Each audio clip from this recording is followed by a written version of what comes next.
Hello everyone, সবাইকে সোনামণি learning সেন্টারে স্বাগত।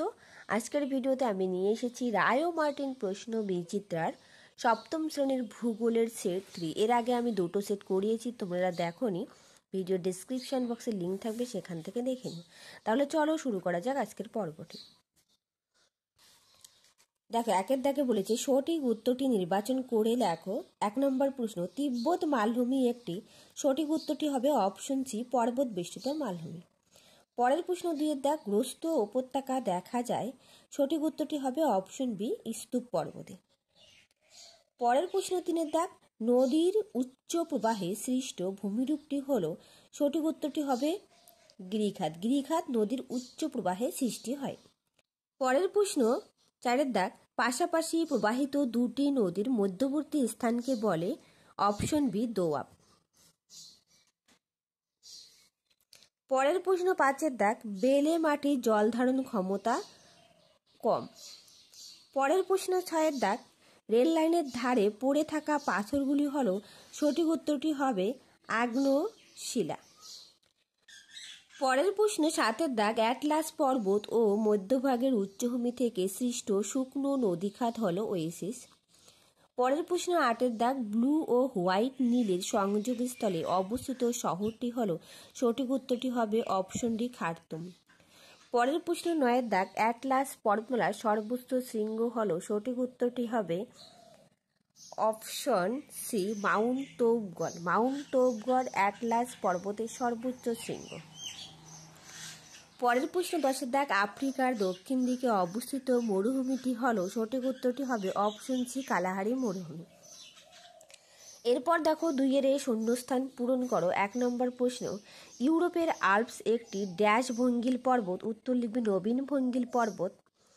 পরের প্রশ্ন 2 দাগ, উৎস থেকে মোহনা পর্যন্ত খাতের মধ্য দিয়ে নদীর প্রবাহিত হওয়াকে নদী উপত্যকা বলে। পরের প্রশ্ন 3 দাগ, ব্যাসাল্ট হলো ড্যাশ শিলার উদাহরণ। উত্তর লিখবে আগ্নেয় শিলার উদাহরণ। পরের প্রশ্ন 4 দাগ, আফ্রিকার উপর দিয়ে প্রবাহিত ড্যাশ বায়ু উষ্ণ শুষ্ক প্রকৃতি। উত্তর লিখবে সাহারা মরুভূমির বায়ু উষ্ণ শুষ্ক প্রকৃতি। পরের প্রশ্ন 5 দাগ, জামবেজি নদীর পথে সৃষ্ট হয়েছে ভিক্টোরিয়া জলপ্রপাত। ভেরি ভেরি ইম্পর্টেন্ট প্রশ্ন। এরপর দেখো 2 এর বি, নিচের প্রশ্নগুলির অতি সংক্ষিপ্ত উত্তর দাও, যে কোনো 5টি। 1 দাগের প্রশ্ন, একটি পলিগঠিত সমভূমির উদাহরণ দাও। উত্তর লিখবে সিন্ধু গঙ্গা ব্রহ্মপুত্র সমভূমি পলিগঠিত সমভূমি। পরের প্রশ্ন 2 দাগ, সিমেন্ট কারখানায় কোন শিলার ব্যবহার দেখা যায়। উত্তর লিখবে চুনা পাথরের ব্যবহার দেখা যায়। দেখো, চুনা পাথরের ব্যবহার দেখা যায়। পরের প্রশ্ন 3 দাগ, মৃত্তিকা সৃষ্টির প্রক্রিয়াকে কি বলে। উত্তর মৃত্তিকা জেনেসিস। মৃত্তিকা জেনেসিস বলে মৃত্তিকা সৃষ্টির প্রক্রিয়াকে। পরের প্রশ্ন দেখো 4 দাগ, ক্যারাভান কি। তোমাদের টেক্সট বইয়ে রয়েছে 118 নম্বর পেজে। দেখো উত্তরটা দেখে নাও। উট সাহারার অধিবাসীদের যাতায়াতের প্রধান মাধ্যম। মরুভূমিতে দল বেঁধে যখন উট চলে তখন তাকে ক্যারাভান বলে। পরের প্রশ্ন 5 দাগ, পৃথিবীর দীর্ঘতম খাল কোনটি। উত্তর লিখবে গ্র্যান্ড ক্যানেল খাল। পরের প্রশ্ন 6 দাগ, মরু অঞ্চলের শুকনো নদীখাতকে কি বলে। উত্তর লিখবে ওয়াদি বলে। পরের প্রশ্ন 7 দাগ, ভূমধ্য সাগরের চাবিকাঠি কাকে বলে। উত্তর লিখবে জিব্রাল্টার প্রণালী। জিব্রাল্টার প্রণালী বলা হয় ভূমধ্য সাগরের চাবিকাঠি। এরপর দেখো 3 দাগের প্রশ্ন, নিচের প্রশ্নগুলি সংক্ষিপ্ত উত্তর দাও, যে কোনো 4টি। 1 নম্বর প্রশ্ন, ব্যবচ্ছিন্ন মালভূমি কাকে বলে। দেখো তোমাদের টেক্সট বই 40 নম্বর পেজে রয়েছে এবং রায় ও মার্টিনের 100 নম্বর পেজে রয়েছে। আমি তোমাদের দেখিয়ে দিচ্ছি।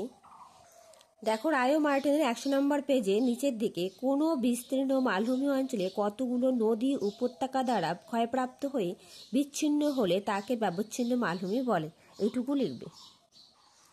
পরের প্রশ্ন 2 দাগ, সমভূমি ও মালভূমির মধ্যে দুটি পার্থক্য লেখো। দেখো তোমাদের রায় ও মার্টিনের 108 নম্বর পেজে রয়েছে সমভূমি ও মালভূমির মধ্যে পার্থক্য। প্রথমে সংজ্ঞাটা দিবে, তারপর ভূমির ঢাল দিবে। যে কোনো দুটি পার্থক্য এখান থেকে লিখবে। তোমরা যেগুলো সোজা সেগুলোই লিখবে। যেমন মালভূমির ভূমিরূপ তুলনামূলকভাবে বন্ধুর, আর সমভূমি অঞ্চলের ভূমিরূপ সমতল প্রকৃতির। মাটি পাথুরে কাঁকর বিশিষ্ট শক্ত এবং অনুর্বর প্রকৃতির। সমভূমির মাটি খুব উর্বর, পলিযুক্ত এবং নরম প্রকৃতির। এখান থেকে যে কোনো দুটো তোমরা লিখে দেবে।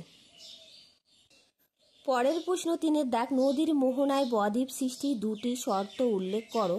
126 নম্বর পেজে রয়েছে।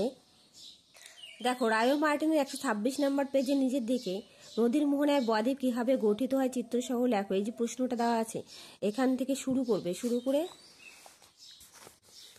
এই যে এই পর্যন্ত লিখবে। এভাবে নদীবাহিত পলি, কাদা, বালি প্রভৃতি মোহনার নিকট সঞ্চিত হয়ে বদ্বীপ সৃষ্টি করে। এই পর্যন্ত লিখে দেবে। পরের প্রশ্ন 4 দাগ, জল বিভাজিকা কি? তোমাদের টেক্সট বইয়ের 49 নম্বর পেজে রয়েছে। আমি রায় মার্টিন থেকে দেখিয়ে দিচ্ছি। দেখো রায় মার্টিনের 142 নম্বর পেজে রয়েছে। দুটি নদীর মধ্যে অবস্থানরত পাহাড়, পর্বত, মালভূমি, সমভূমি, উচ্চভূমি ইত্যাদি একটি নদী অববাহিকাকে অপর একটি নদী অববাহিকা থেকে পৃথক বা বিভাজন করে, এদের জল বিভাজিকা বলে। যেমন বিন্দু, সাতপুরা, মহাদেব, মহাকাল পর্বত। পরের প্রশ্ন 5 দাগ, রূপান্তরিত শিলার দুটি বৈশিষ্ট্য লেখো। দেখো, তোমাদের টেক্সট বইয়ে রয়েছে 62 নম্বর পেজে এবং রায় মার্টিনের 163 নম্বর পেজে রয়েছে। দেখো, রায় মার্টিনের 163 নম্বর পেজে নিচের দিকে রূপান্তরিত শিলার বৈশিষ্ট্য: কাঠিন্য। আগ্নেয় পাললিক শিলার রূপান্তরিত হলে তা পূর্বেকার তুলনায় বেশি কঠিন হয়, ক্ষয় প্রতিরোধ ক্ষমতা বেড়ে যায়। তারপরে স্ফটিক।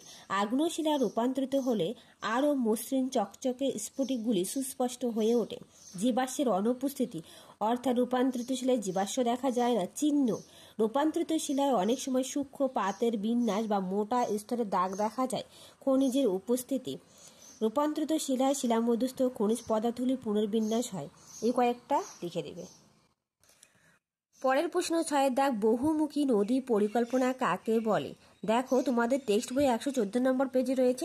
দেখো, রায় মার্টিনের 298 নম্বর পেজে বহুমুখী নদী পরিকল্পনা। উত্তর: যে পরিকল্পনার মাধ্যমে নদীর উপর বাদ দিয়ে একাধিক উদ্দেশ্য সাধন বিশেষিত নদী অববাহিকা অঞ্চলের অধিবাসীদের জীবনযাত্রার মানের সর্বাঙ্গীন উন্নতি সাধনের জন্য নদী প্রবাহকে বিভিন্ন কাজে ব্যবহার করা হয় তাকে বহুমুখী নদী পরিকল্পনা বলে। যেমন দামোদর নদী উপত্যকা পরিকল্পনা, ভাকরা নাঙ্গাল পরিকল্পনা। এরপর দেখো 4 দাগ, নিচের প্রশ্নগুলির সংক্ষিপ্ত ব্যাখ্যামূলক উত্তর দাও। যে কোনো 4টি। 1 নম্বর প্রশ্ন, সমভূমি অঞ্চলগুলিতে জনবসতি বেশি, কারণ ব্যাখ্যা করো। দেখো উত্তর, রায় মার্টিনের 106 নম্বর পেজে রয়েছে। সমভূমি অঞ্চলে জনবসতির কারণ: 1 নম্বর পয়েন্ট করবে সমতল ভূমি, 2 নম্বর পয়েন্ট করবে উর্বর মৃত্তিকা, 3 নম্বর পয়েন্ট করবে অনুকূল প্রাকৃতিক পরিবেশ এবং 4 নম্বর পয়েন্ট করবে শিল্পের অবস্থান। তারপর 5 নম্বর পয়েন্ট করবে উন্নত যোগাযোগ ও পরিবহন ব্যবস্থা, 6 নম্বর পয়েন্ট করবে প্রশাসনিক সুবিধা, 7 নম্বর অন্যান্য সুযোগ সুবিধা। এইভাবে পয়েন্ট করে করে সুন্দর করে লিখবে। পরের প্রশ্ন 2 দাগ, চিত্র ও উদাহরণ সহ স্তূপ পর্বতের বিবরণ দাও। দেখো, তোমাদের রায় মার্টিনের 98 নম্বর পেজে স্তূপ পর্বত কাকে বলে প্রথমে লিখে দিবে। তারপর স্তূপ পর্বত সৃষ্টির প্রক্রিয়াগুলো লিখে দিবে। তারপর এই যে পিকচারটা রয়েছে এই পিকচারটা অবশ্যই দেবে।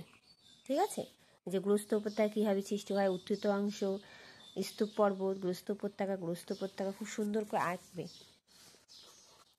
দেখো, তোমরা একটু দেখে নাও, স্ক্রিনশট করে নাও পারলে।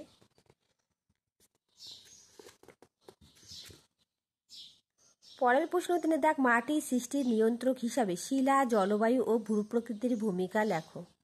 দেখো, রায় মার্টিনের 159 নম্বর পেজে তোমরা এখান থেকে শুরু করবে যে মাটি, সয়েল, তারপর মাটি সৃষ্টির নিয়ন্ত্রকগুলিকে মৃৎবিজ্ঞানী জেনি একটি সমীকরণের মাধ্যমে দেখিয়েছেন। তা হলো, দেখো এই যে সমীকরণটা S = FClOPRT, যেখানে S সয়েল, F ফাংশন বা কার্যকারিতা, Cl ক্লাইমেট এবং জলবায়ু।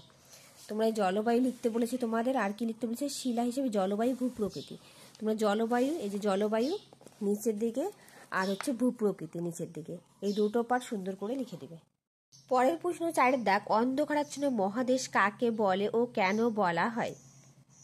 দেখো, 282 নম্বর পেজে রায় মার্টিনের আফ্রিকা মহাদেশকে অন্ধকারাচ্ছন্ন মহাদেশ বলা হয়। কেন বলা হয় তার কারণগুলো অবশ্যই এখানে পয়েন্ট করে করে দেওয়া আছে। 1, 2, 3, 4, 4টা পয়েন্ট দেওয়া আছে। তোমরা 4টা পয়েন্ট খুব সুন্দর করে লিখবে।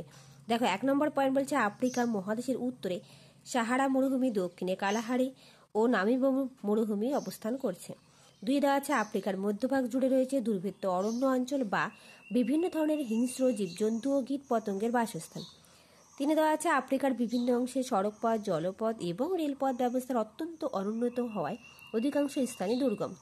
4 দেওয়া আছে সর্বোপরি আফ্রিকার মিশর সভ্যতা ও ভারতের সিন্ধু সভ্যতার মতো প্রাচীন হলেও মহাদেশটির বেশিরভাগ স্থানে অজ্ঞাত ছিল। পরের প্রশ্ন 5 দাগ, নীল নদের গতিপথ বর্ণনা করো। দেখো রায় মার্টিনের 275 নম্বর পেজে রয়েছে আফ্রিকার নদ নদীর সংক্ষিপ্ত পরিচয়। এখান থেকে তোমরা নীলনদ, প্রথমেই নীলনদ দেওয়া আছে, নীলনদের এই যে দৈর্ঘ্য গতিপথ, এই যে গতিপথটা দেওয়া আছে এখান থেকে এই পর্যন্ত লিখবে। এখান থেকে শুরু করবে, এই ভূমধ্যসাগরে পড়েছে এই পর্যন্ত লিখবে, পারলে উপনদীটা একটু লিখে দেবে, ঠিক আছে। পরের প্রশ্ন 6 দাগ, নীল নদ অববাহিকায় মিশরের অধিকাংশ মানুষ বসবাস করে কেন? তোমাদের রায় মার্টিনে 295 নম্বর পেজে রয়েছে এবং টেক্সট বইয়ে 115 নম্বর পেজে রয়েছে। চলো দেখো তোমাদের বইয়ে রায় মার্টিনের 295 নম্বর পেজে এখান থেকে শুরু করে মিশর সাহারা মরুভূমির পুরো প্রান্তে অবস্থিত মিশরের মোট জনসংখ্যার 95% মানুষ নীল নদের বদ্বীপ ও উপত্যকা অঞ্চলে বসবাস করে।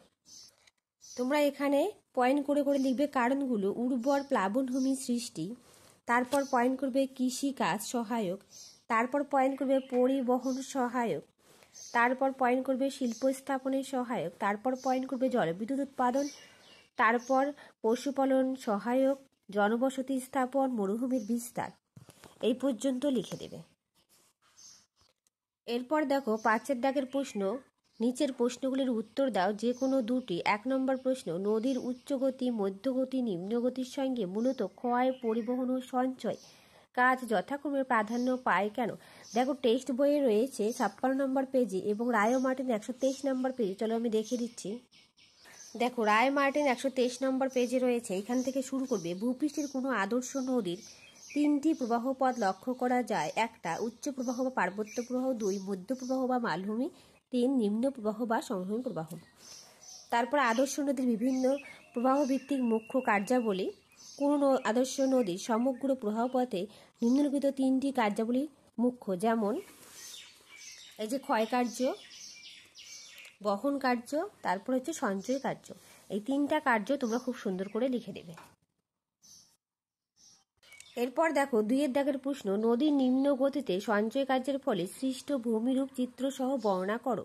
উত্তর 125 নম্বর পেজে রায় মার্টিন টেক্সট বই 157। আমি দুটো বই দিয়ে রেখেছি, তার কারণ কারো কাছে রায় মার্টিনের সহায়িকাটা নেই। দেখো এখান থেকে শুরু করবে। সাধারণত নদী নিম্ন প্রবাহ এসে তার গতি হারিয়ে ফেলে এবং সঞ্চয় কার্য শুরু করে।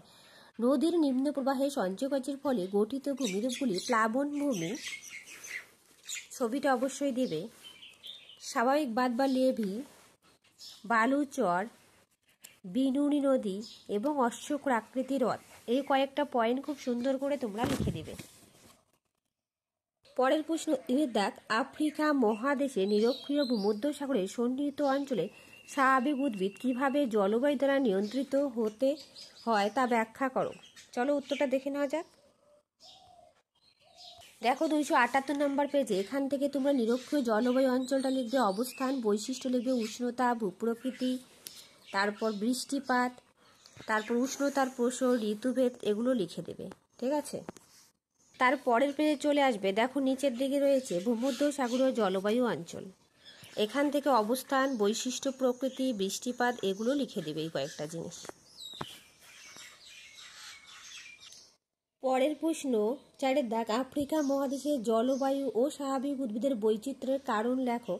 দেখো 109 নম্বর টেক্সট বই রয়েছে এবং 278 রায় মার্টিন। দেখো 277 নম্বর পেজে রয়েছে আফ্রিকা মহাদেশের জলবায়ু। এখান থেকে শুরু করবে, অক্ষরেখা লিখবে, উচ্চতা লিখবে, স্থলভাগ ও সমুদ্রের অবস্থান লিখবে। দেখো এই পয়েন্টগুলো লিখবে, তারপর 279 নম্বর পেজে এই যে স্বাভাবিক উদ্ভিদের যে বিভিন্ন বৈচিত্র্য, নিরক্ষীয় চিরবৃষ্টি অরণ্য তার বৈশিষ্ট্য লিখবে, তারপর হচ্ছে ক্রান্তীয় তৃণভূমি তার বৈশিষ্ট্য লিখবে, ঠিক আছে। এইভাবে পয়েন্ট করে করে দেওয়া আছে। তারপর লিখবে ভূমধ্যসাগরীয়, তারপর লিখবে উষ্ণ মরু উদ্ভিদ, তারপর বৈশিষ্ট্য লিখবে, তারপর নাতিশীতোষ্ণ তৃণভূমি, ক্রান্তীয় পর্ণমোচী, পূর্ব উপকূলে উষ্ণ নাতিশীতোষ্ণ বা চীনদেশীয় উদ্ভিদ এইভাবে খুব সুন্দর করে লিখে দেবে। তাহলে আজ রইল এই পর্যন্ত, আবার দেখা হবে নতুন আরেকটা ভিডিওতে। যদি তোমাদের ভিডিওটা ভালো লেগে থাকে প্লিজ একটা লাইক, শেয়ার অ্যান্ড কমেন্ট করবে, আর যারা নতুন সাবস্ক্রাইব করে পাশে থাকবে। Thank you everyone.